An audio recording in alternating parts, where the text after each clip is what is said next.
नमस्कार, आप देख रहे हैं न्यूज़ वन इंडिया। मैं हूं आपके साथ दीपिका ओझा। चलिए खबरों का रुख करते हैं। लखनऊ से बड़ी खबर सामने आ रही है, जहां पर आपको बताते चले कि सीएम योगी आदित्यनाथ मध्य प्रदेश के दौरे पर रहेंगे। एमपी चुनाव से पहले मुख्यमंत्री मध्य प्रदेश पहुंच रहे हैं। उज्जैन और इंदौर का दौरा करेंगे सीएम। इस दौरान बाबा महाकाल के दर्शन कर आशीर्वाद भी लेंगे। इसके साथ ही साथ कई कार्यक्रमों में शामिल भी होंगे सीएम योगी आदित्यनाथ।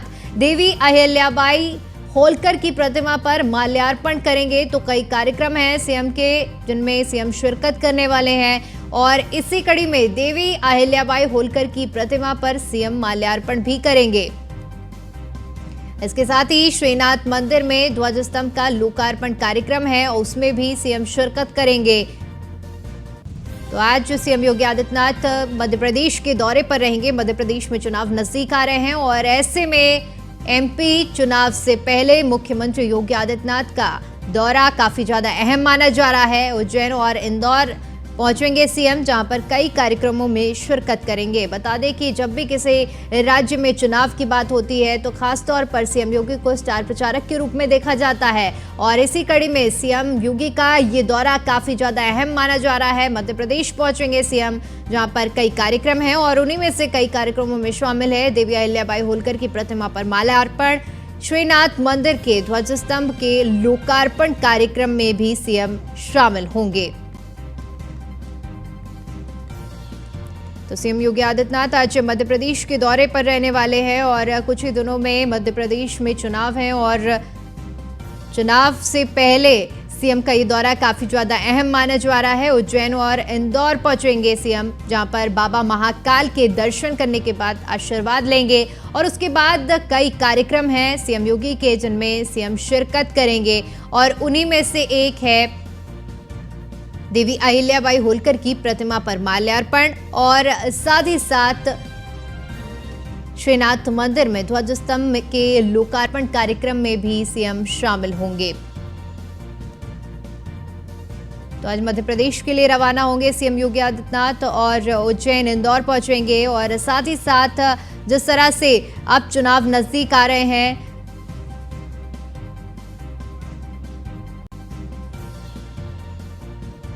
ऐसे में तैयारियां तेज हैं।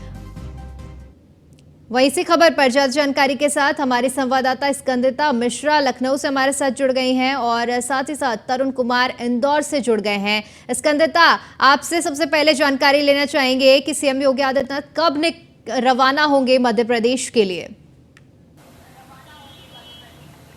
देखिए, सीएम योगी आदित्यनाथ का आज जो है इंदौर का दौरा है। सीएम योगी आदित्यनाथ वहां पर जाकर महाकाल के दर्शन करने वाले हैं और आज आज सीएम योगी आदित्यनाथ जो है वो 10-11 बजे के बाद में लखनऊ से रवाना हो जाएंगे। और आपको बता दें क्योंकि चुनाव मध्य प्रदेश में नजदीक आ रहा है, ऐसे में भारतीय जनता पार्टी जो है सीएम योगी आदित्यनाथ एक स्टार प्रचारक के रूप में जाने जाते हैं। जहां भी चुनाव होता है वहां पर सीएम योगी आदित्यनाथ और उनका संबोधन जो है वो एक अलग भूमिका निभाता है। ऐसे में सीएम योगी आदित्यनाथ के आज तमाम कार्यक्रम है जिनमें आज सीएम योगी आदित्यनाथ शामिल होंगे, जिनमें आपको बताते हैं सीएम योगी आदित्यनाथ देवी अहिल्याबाई होलकर की प्रतिमा पर माल्यार्पण करेंगे सीएम योगी आदित्यनाथ और उसके बाद में श्रीनाथ मंदिर भी जाएंगे।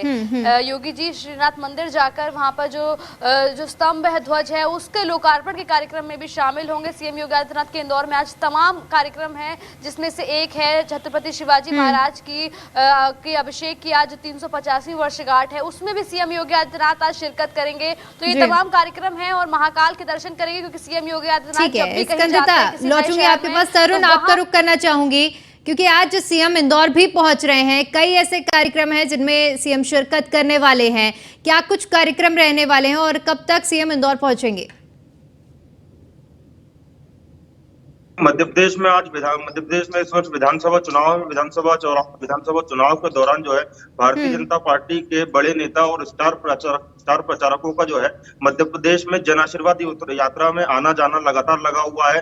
पिछले 7-8 दिन से जो है केंद्रीय नेता, अलग अलग राज्यों के मुख्यमंत्री मध्य प्रदेश में अलग अलग जगह पे जन आशीर्वाद यात्रा में हिस्सा ले रहे हैं और उस हिस्से में स्टार प्रचारक के रूप में जन आशीर्वाद यात्रा को संबोधित कर रहे हैं।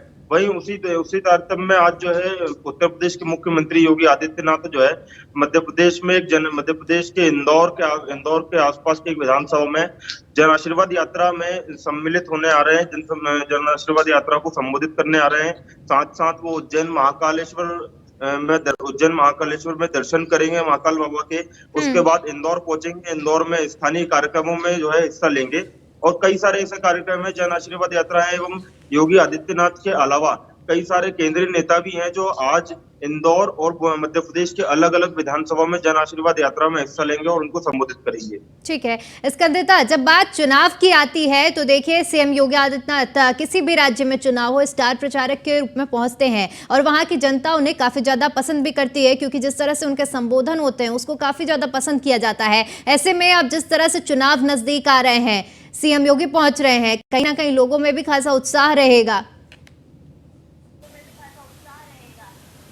जी बिल्कुल, आपको बता दें सीएम योगी आदित्यनाथ जब भी कहीं जाते हैं, किसी भी शहर में जाते हैं, तो वहाँ के पहले तो वहाँ के जो सिद्ध मंदिर होते हैं उनमें दर्शन करते हैं। तो अब जब वो इंदौर जा रहे हैं तो ऐसे में वो बाबा महाकाल के दर्शन करेंगे, उनका आशीर्वाद लेंगे और उसके बाद में तमाम कार्यक्रमों में शामिल होंगे। और अगर जनता की बात की जाए तो जनता में भी खासा उत्साह रहता है, क्योंकि अधिकतर योगी आदित्यनाथ जो है वो सोशल मीडिया पर, ट्विटर पर टॉप ट्रेंडिंग में रहते हैं। जिस तरीके से उनके संबोधन होते हैं, जो उनकी पिच लाइन होती है, उससे कई हद तक जो है युवाओं की बात की जाए तो वो भी प्रभावित होते हैं, माताएं बहनें जो हैं वो भी प्रभावित होती हैं। जो उनका संबोधन होता है उसको सुनने के लिए जो है वो लाखों की भीड़ उमड़ कर आती है। और ऐसे में जब चुनाव नजदीक हो तो सीएम योगी आदित्यनाथ अपनी पूरी ताकत झोंकने का प्रयास करते हैं कि किसी भी तरीके से जो है कि रिजल्ट जो है वो अपने खेमे में आए, अपने पाले में आए। उसको लेकर सीएम योगी आदित्यनाथ पूरा प्रयास करते हैं। अपने संबोधन में तमाम उन चीजों को शामिल करते हैं जो युवाओं के हित की हो, जो महिलाओं के हित की हो,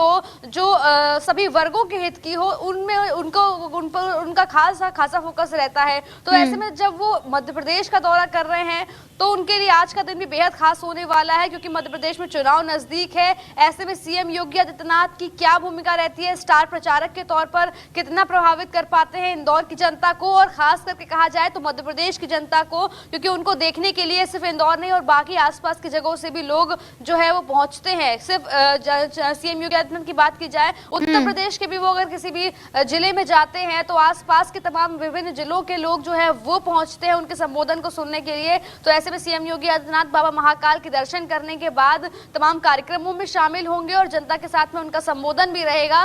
देखना वो कितना ज्यादा खास रहता है, क्योंकि चुनाव नजदीक है और भारतीय जनता पार्टी पूरा प्रयास कर रही है कि जहां जहां पर चुनाव होने हैं वहां पर जो है वहां पर अपने जो पार्टी के जो भी स्टार प्रचारक हैं उनको भेजा जाए। और ऐसे में सीएम योगी आदित्यनाथ का महाकाल दौरा, उसके तमाम राजनीतिक मायने निकाले जा रहे हैं और कहीं ना कहीं चुनाव के लिहाज से जो है इस दौरे को बेहद अहम माना जा रहा है, क्योंकि सीएम योगी आदित्यनाथ बिल्कुल स्कंदता आप बने रहिए हमारे साथ। तरुण, आपसे समझना चाहेंगे, संक्षेप में हमें जानकारी दीजिए, क्योंकि सीएम वहां पर पहुंच रहे हैं, लोगों में किस तरह का उत्साह देखने को मिल रहा है? देखिए, उत्तर प्रदेश के जो मुख्यमंत्री हैं योगी आदित्यनाथ, अपने आप में उनकी फैन फॉलोइंग बहुत ज्यादा है और जनता उनको चाहती भी है। जिस तरह से उत्तर प्रदेश उनकी कार्यप्रणाली है और उनकी जो जिस तरह से भूमिका है उस हिसाब से जनता उनको जरूरत से ज्यादा चाहती है। वहीं देखा जाए तो इंदौर की जनता के बारे में कहें तो इंदौर की जनता काफी ज्यादा योगी आदित्यनाथ को पसंद करती है। भारतीय जनता पार्टी के कार्यकर्ताओं में भी खुशी की लहर है, क्योंकि योगी आदित्यनाथ जैसे बड़े नेता स्टार प्रचारक के रूप में मध्य प्रदेश में पहुंच रहे हैं और उज्जैन महाकालेश्वर बाबा के जो दर्शन करेंगे वहां भी भारतीय जनता पार्टी के जो नेता बिल्कुल तरुण, चुनाव नजदीक आ रहे हैं और सीएम योगी का दौरा काफी ज्यादा अहम माना जा रहा है, जनता में भी काफी उत्साह देखने को मिल रहा है। तरुण, बहुत बहुत शुक्रिया आपका हमारे साथ जुड़ने के लिए और तमाम जानकारी के लिए। स्कंदता, आप हमारे साथ बने रहिए।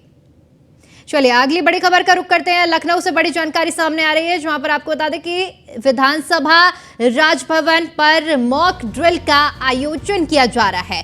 9 स्थलों पर ऑपरेशन ब्लैक रोज के तहत ये मॉक ड्रिल की जा रही है। एनएसजी, एटीएस समेत कई एजेंसियां सुरक्षा व्यवस्था को परखेंगी।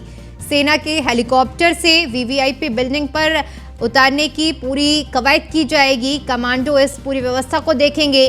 24 घंटे के लिए आज शाम से मॉक ड्रिल की जाएगी आयोजित, जिसमें आपात स्थिति, सुरक्षा व्यवस्था और बाकी सारी चीजों को जांचने के लिए मॉक ड्रिल का आयोजन किया जा रहा है। सेना के हेलीकॉप्टर एनएसजी कमांडो बिल्डिंग पर उतरेंगे। स्कंदता हमारे साथ लगातार बनी हुई है। स्कंदता, आज मॉक ड्रिल का देखिए 24 घंटे के लिए आयोजन किया जा रहा है, किस तरह से पूरी तैयारियां की जा रही हैं और 24 घंटे के लिए क्या कुछ प्रक्रिया रहने वाली है, पूरी जानकारी दीजिए।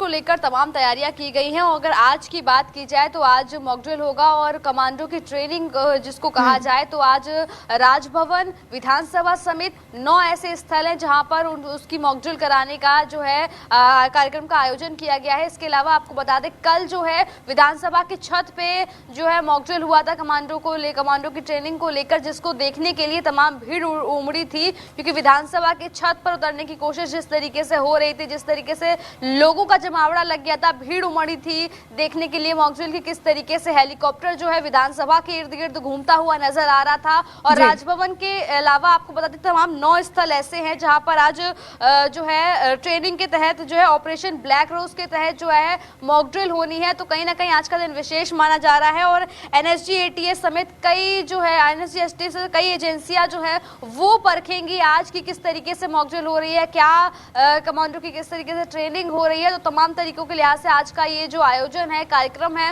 वो बेहद खास माना जा रहा है। 24 घंटे के लिए जो है वो आज शाम ऑपरेशन ब्लैक रोज के तहत जो है ये कार्यक्रम होना है, मॉक ड्रिल होनी है और कहीं ना कहीं बेहद अहम माना जा रहा है। कल शाम को भी आपको बता दें यूपी जॉइंट ने जो है उपेंद्र अग्रवाल उन्होंने एक प्रेस कॉन्फ्रेंस करी थी और प्रेस कॉन्फ्रेंस करके इसकी जानकारी दी थी।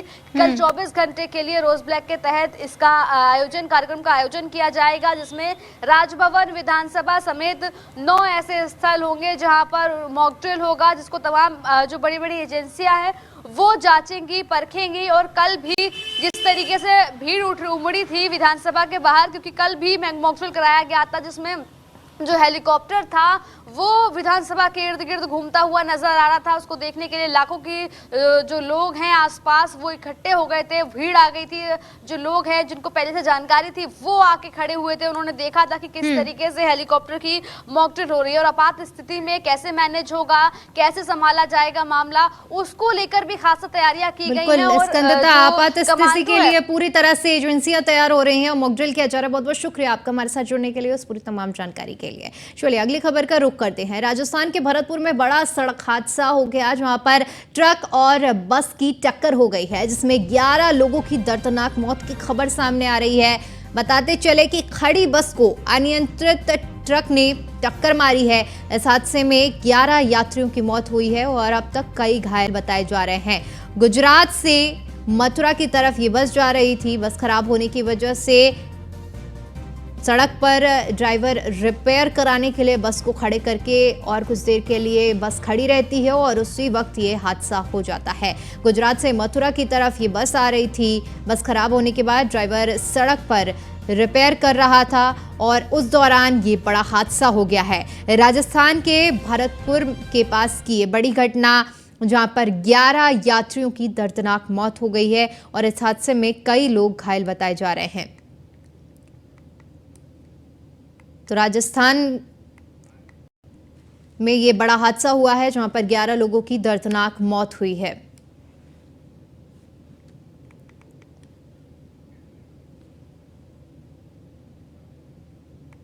चलिए बड़ी खबर का रुख करते हैं। लोकसभा चुनाव की तैयारियों में बसपा पूरी तरह से जुटी हुई है।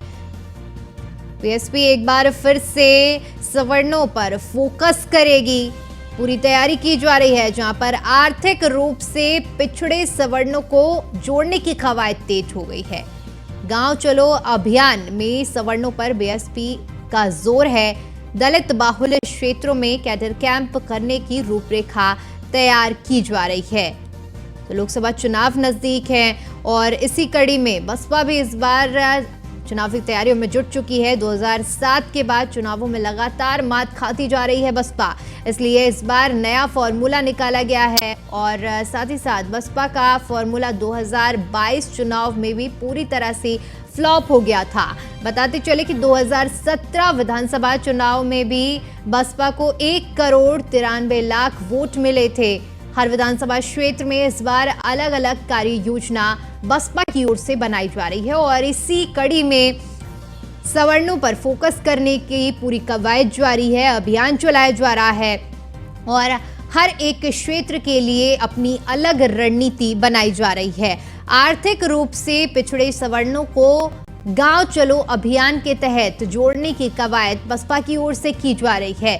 बता दें कि इससे पहले जितने भी चुनाव हुए हैं उनमें बसपा का प्रदर्शन सही नहीं रहा है और इसी कड़ी में आप देखिए 2007 के बाद से लगातार चुनाव में बसपा मात खा रही है और जैसे जैसे चुनाव नजदीक आ रहे हैं चुनावी तैयारियां बसपा की ओर से भी तेज कर दी गई हैं। इसी कड़ी में आर्थिक रूप से कमजोर सवर्णों को साधने की कवायद बसपा की ओर से की जा रही है।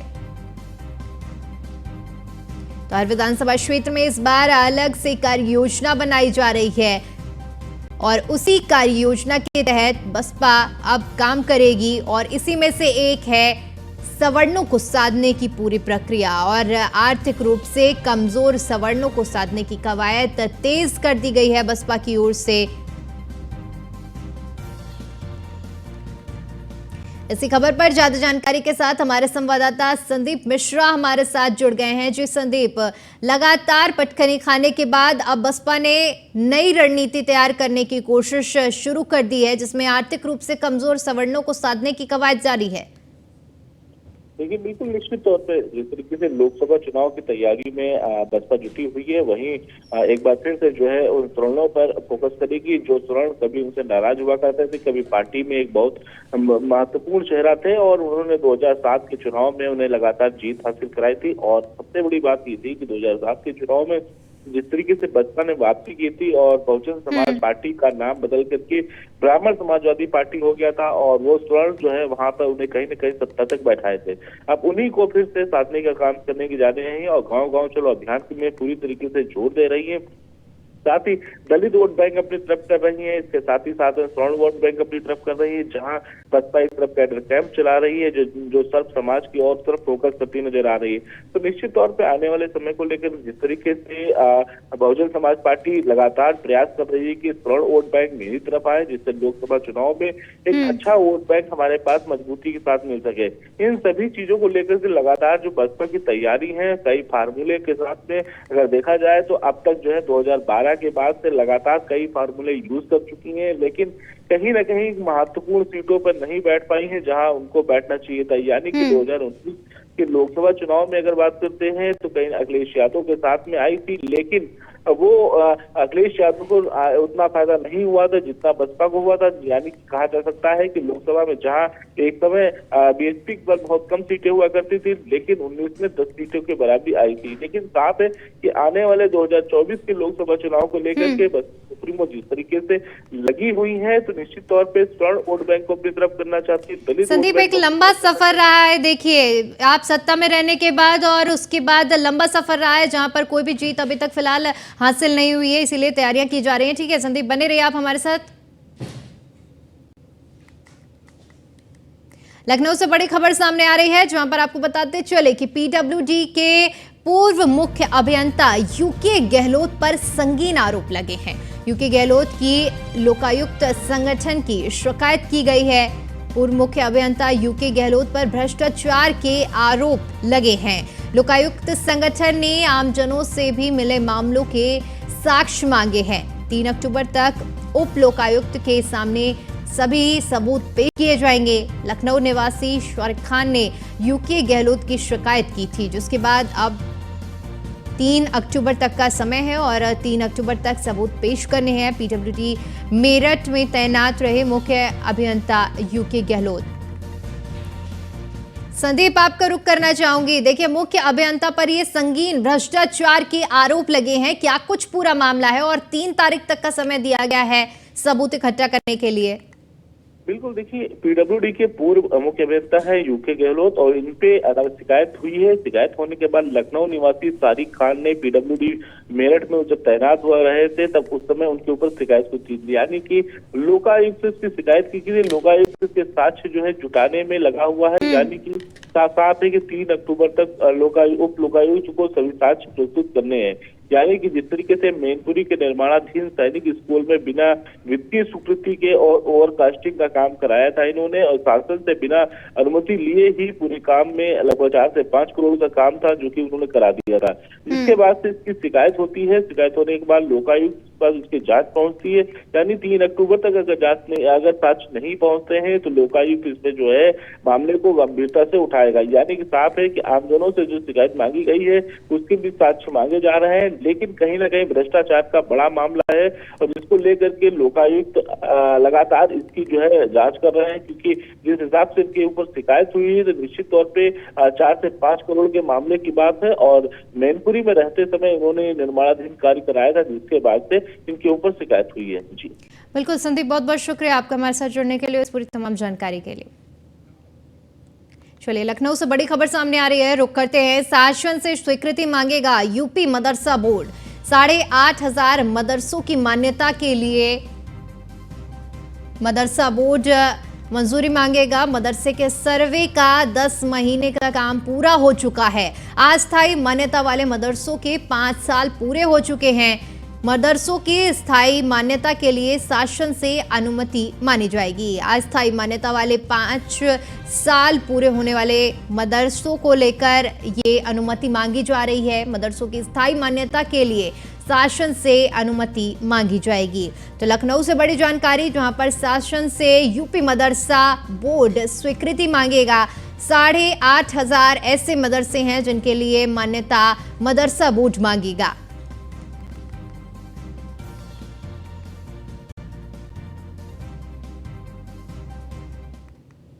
चलिए बड़ी खबर का रुख करते हैं प्रयागराज से। बड़ी और अहम जानकारी, जहां पर बार काउंसिल ऑफ यूपी का बड़ा फैसला। आज से 14 सितंबर तक हड़ताल पर रहेंगे वकील। लाठीचार्ज के विरोध में अधिवक्ताओं की स्ट्राइक जारी रहेगी। अदालतों में भी 2 दिनों तक कोई भी न्यायिक कामकाज नहीं होगा।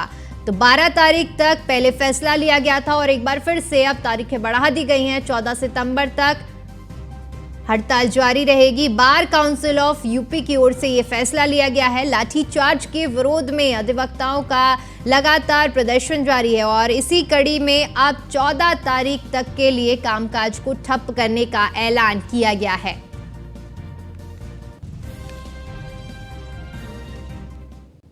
चलिए फिलहाल के लिए खबरों में इतना ही। बाकी तमाम बड़ी खबरों के लिए देखते रहिए न्यूज़ 1 इंडिया। नमस्कार।